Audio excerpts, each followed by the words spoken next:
Hral len cash games a z turnaja iba ten main event. Najhorší bol druhý deň. Tam som nevyhral asi ani jednu ruku. Budem držať papier a ty len hovor. Ona sa ma tam spýtala potom a ja som čakal, že sa ma spýta druhú otázku a potom mi hovorí, že hovor. Som hovoril. To bolo úplne strašné. Neviem, či to tam dali a vôbec.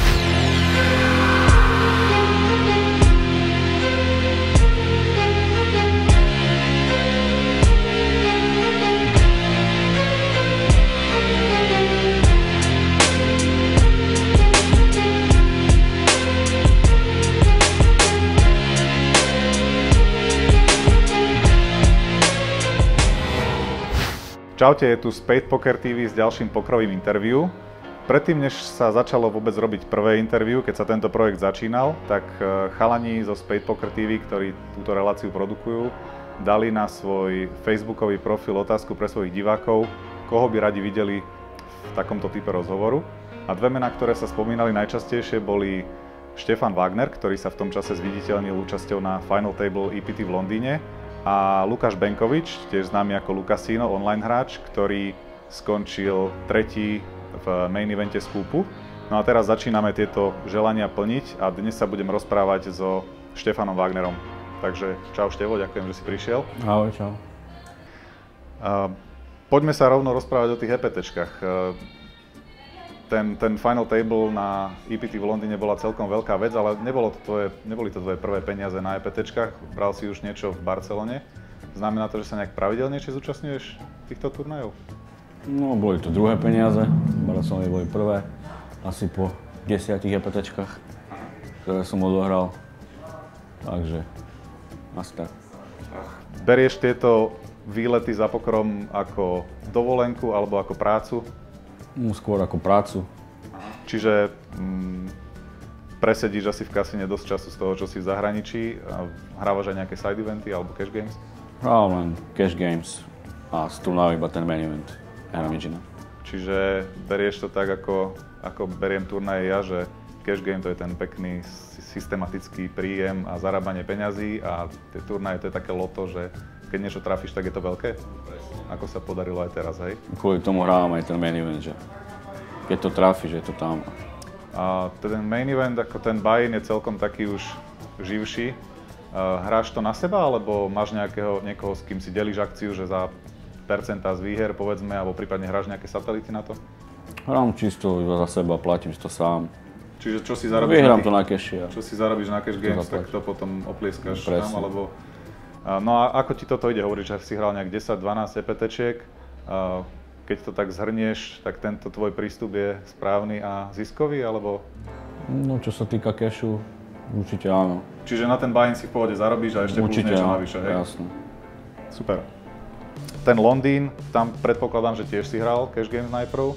Ako sa ti v nich darilo predtým, než si nastúpil do toho main eventu? Ešte tam som nehral cash vôbec. Prečo? V Londýne. Nemal som čas. Keď som sedel na turnaji. Ja som tam prišiel deň predtým a hneď som išiel na turnaj. Aha, ja som myslel, že chodíš nejak skôr a že najprv... Nie. Čiže ty, ak vypadneš z turnaja, hrávaš cash? Áno, presne. Čiže ty začínaš turnajom a... Začnem turnajom a potom hrám cash. A si šťastný, keď buď hneď vypadneš, alebo až úplne posledný vypadneš, hej? Jasné. Keď vypadneš niekde v strede, tak je to na nič, lebo ani poriadne nevyhráš na turnaji, no, ani nemáš kedy hrať cash. Dobre. Nejaký ten priebeh toho turnaja, ako to prebiehalo? Bolo to také divoké, alebo nejaký taký pokludný rast steku, nejaké kľúčové momenty, niečo zaujímavé si z toho pamätáš? Pokludne som si sedel, čakal. Najhorší bol druhý deň. Tam som nevyhral asi ani jednu ruku. Ale nejak si to prestal? Prestal, ale ten tretí deň bol asi najlepší taký. Bol tam nejaký taký moment, že si z ničoho spravil veľa, alebo len to postupne išlo hore? Ešte už average bol nejakých 190 000, keď som mal ja 50. Na batne som dostal 9. A na UTGčku bol raise nejakých 10 000. Už som to išiel celé pušnúť, ale som sa nejak udržal, som to len dokoloval. Vyšiel jack high flop, chlapík to betol, ja som to zahodil, ukázal mi kingy. Čiže už máš len 40 000? 40, hneď Niečo som odohral, asi jeden level, nejakých 70 som mal, dostal som SA, zdabil som sa na 140. Hneď na to som dostal 9, trafil som set, zdabil som sa, mal som cez 300 a už som išiel hrať. Takže tam sa to celé Tam zlomilo, hej? celé podľa mňa. Hráš tie turnaje inak ako cash game? Máš tam nejakú inú stratégiu, alebo Úplne to hráš inak, podobne? úplne inak. Zahadzujem také karty, čo sa mi ani na cashi nemôže ako si nedostať. k tomu dospel, že tá stratégia je máš to nejak naštudované, alebo sa radíš s niekým ako na to, alebo si Ja mám to naštudované, ale keďže som odohral tých EPTček 10 a nebol som nikdy v druhom dni, tak som musel niečo zmeniť. Čiže predtým si to hral ako Úplne cash, teraz si presne. trošku zmenil stratégiu, Čisto hej? som to hral cashovo a to zlé. Ja som pozeral ten záznam z finálového stolu a preto sa aj na to pýtam, že tam na začiatku boli také situácie, kde si proste foldoval také ruky, čo som si nevedel predstaviť, že by si na cashi niekedy foldol, pretože mám informáciu, že sa teda nebojíš vstupovať do hry, aby som to jemne povedal. Ale tam to dávalo celkom zmysel, pretože mal si tam o dve za tebou sedel ten mladý Angličan, čo sa kvalifikoval a čo tam sa držal o život, ale mal taký stack, že 15 big blindov alebo niečo také, že čo pekne by mohol presne do teba posielať. Takže tam to dávalo zmysel. A to som sa práve chcel opýtať, že kde si k tomuto došiel, lebo že proste mi to prišlo, že na cashi sa to nemôžeš naučiť. Na cashi nie, aj na cashi sa naučíš. Tak ale tam nemáš za sebou stacky, že ty máš Nemáš, 80 za no, tebou, nemáš, ale 70, 30, 15, 12. Tak niečo som už odohral, nie? Tak niečo. Ale teda Hrám z prispôsobuješ sa tomu, No, jasné. tomu turnaju a tým Určite, stack sizeom. Zo začiatku ten turnaj išiel celkom dobre, tam si myslím nejaké 2 sety trafil na final table No. a celkom si aj dostal Jeden, zaplatené. Neviem, Myslím, že no proste bol si chip leader. A v takom momente Chvíľku. nechodilo ti hlavou? Neodputávalo ťa to od hry, že už nejaké jachty si nekupoval alebo niečo také, že Nie, už určite. to asi dobre dopadne? Nie, absolútne. Nie, takže Nie, nerozrušilo ťa to. absolútne. Skôr som ukľudňoval ľudí, čo mi písali, boli za mnou. Tam, oni boli nervózni úplne a som tu tam sedel. Hej, to inak bolo také, že som na tebe videl, že proste si tam sedel jak socha, taký nejaký robot a nebolo vidieť, že by si mal nejaký problém s kamerami alebo s tým, že hráš asi o najväčšie peniaze, aké si kedy hral. A že bol si kľudný, nejak ťa to nerozbilo alebo vnútorne to pracovalo? Vôbec som si to ani neuvedomoval, že vôbec, absolútne, že A s tým asi súvisí nejaké také, boli tam hráči, ktorí sa v kuse každú hru, ktorú hrali, si zakrývali tvár a neviem, čo sa snažili, aby nebolo na nich vidieť niečo. Ty s takýmto niečím nemáš problémy, že keď dostaneš SA v takej fázi, nenavrela by ti žila na krku jak hovado?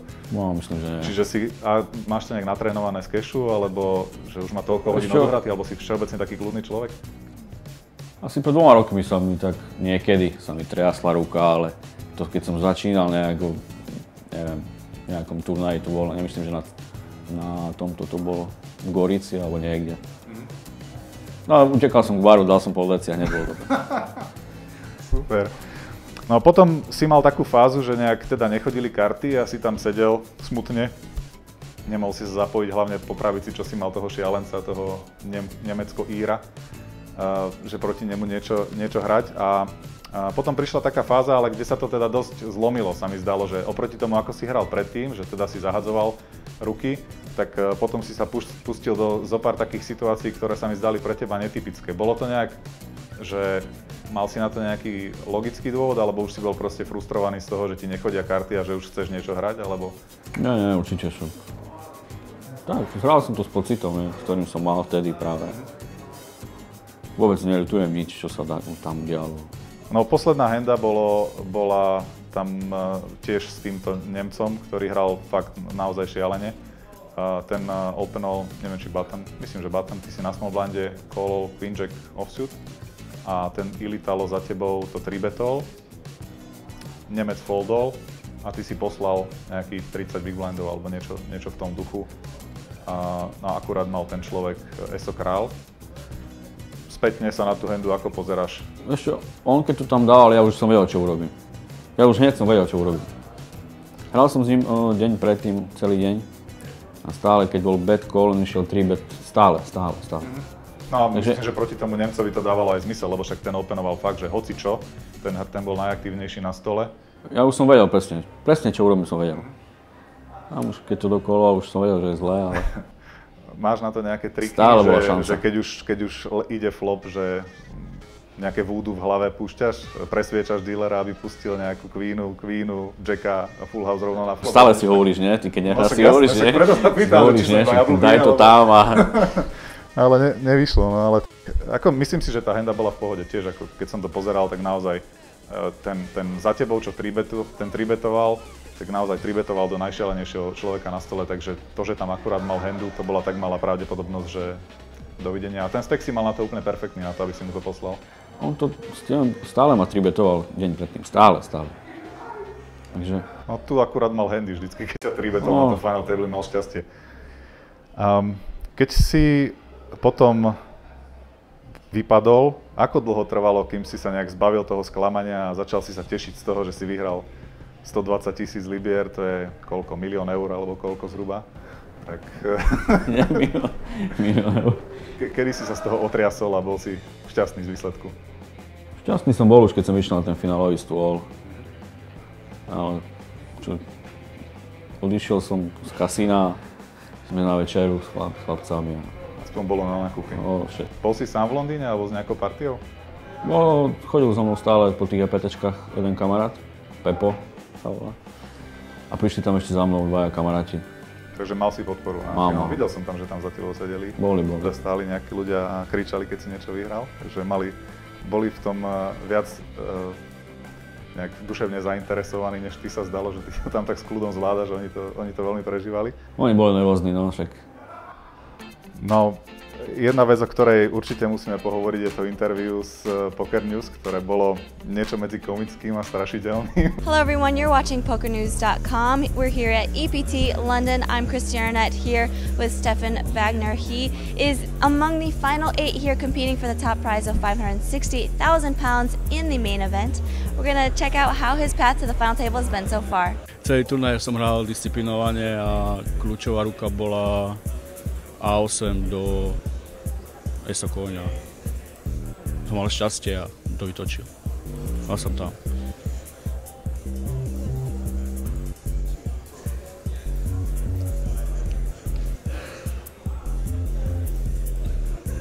Na finálovom stole nemám žiadnu stratégiu. Budem hrať tak, ako som hral doteraz a uvidíme, čo bude. Na finálovom stole superov veľmi nepoznám, takže nemám žiadny rešpekt. Pocity z víťazstva mám. Ani ich vlastne nemám, lebo si to ani nepripúšťam, že by som to mohol nejak vlastne vyhrať. A ja som mal chvíľu pocit, že nevedel som sa rozhodnúť, či si opitý, alebo čo sa tam dialo, tak môžeš povedať, že ako to prebiehalo? Jasné, opitý určite som nebol. Keď hrám, nepijem vôbec. A tam prišiel jeden Čech za mnou, že či môžeme zrobiť nejaký rozhovor, on, že jasné. Myslel som, že s ním, alebo ja neviem. On som sa tam postavil, mi hovoril, dal nejaké 4 otázky a mi hovorili, že budeme držať papier a ty len hovor. Ona sa ma tam spýtala potom a ja som čakal, že sa ma spýta druhú otázku a potom mi hovorili, že hovor. Som hovoril. To bolo úplne strašné, a neviem, čo to tam dali a vôbec. Ty hovoríš odpoveď na otázku a teraz sa zastavíš a čakáš, že niekto sa ťa opýta druhú otázku. Ale nikto sa ťa nepýta, ale zrejme ti tam ukazovali ten papier. Ja, on mi tu tam mal ten papier. Po 5 sekundách začneš ako keby z ničoho odpovedať na nejakú ďalšiu otázku, ktorú ti nikto nepoložil. A vyzeralo to úplne proste čudne, ale akože keď to takto vysvetlíš, tak... No lebo ona mi mala dať ďalšiu otázku a ja som mal povedať na ďalšiu otázku, hej. A on mi hovorí hovor. Aha, tak mohli to aspoň zostriať, lebo majú niekde... Ale oni však ani nevedeli, čo ja správam, vieš. Nemali nejakého slovenského alebo českého redaktora, ktorý by to zostrihal a nejaké zmysluplné interview z toho spravil. No a k obsahu toho interview, ty si tam spomínal teda, že nemáš nejaký pripravený plán na ten final table.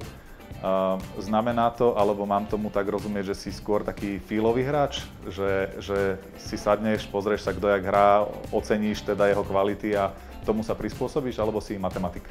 No, však radšej si sadnem. Nechcem mať nikomu rešpekt, ja si nechcem pozerať, že kto koľko vyhral, navyhral, ale aký je hráč. A nemyslíš, že je to informácia, ktorá má nejakú hodnotu, ktorá ti prinesie nejaké peniaze, keď by si ju mal? Určite je, ale... A ty nie som taký typ hráča. Predpokladám o peniaze, nie? No jasné, ale nemám také skúsenosti s takým turnajom. Možno už keď budem hrať ďalšie turnaje, si to pozriem. Alebo... No a s tým súvisí aj to, že ten turnaj bol vysielaný naživo s nejakým 45-minútovým oneskorením. Predpokladám, že všetci na stole mali niekoho, kto to pozeral a na SMS-ky... Mohli ste tam mať telefón? No jasne. Čiže SMS-kami im dávali vedieť po tých 45 minútach, že kto mal aké handy. Mal si tiež ty nejakého takého informanta? Nie, nemám takého. Čiže ty si to odignoroval? No ani by som to nechcel. A nehambíš sa za seba? No jasné, že nie. takto vyhodiť peniaze von oknom, však tam to, nejaké informácie by ti to určite dalo, ktoré by si vedel využiť. Deň predtým mi kamoš písal, no ale potom už nie. No, mal by si sa nad sebou zamyslieť. Určite nie. Ne? Ani bohovi? Nechceš peniaze? Chcem? Mám. Tak hej, no ale vieš, ako každá informácia je niečo. Ale stále dáš aj tak na ten svoj pocit, keď hráš. Takže filový hráč. No, zhodneme sa teda na tom, že filový hráč. Teraz si bol ešte v Prahe na EPTčku.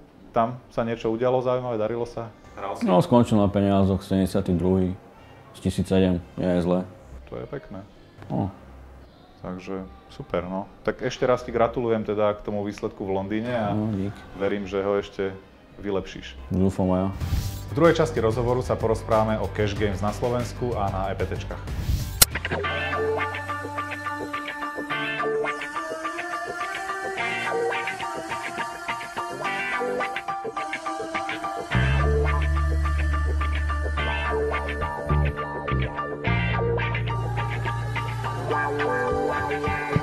It's a blindfold kickback type of a game called the Kansas City Shuffle.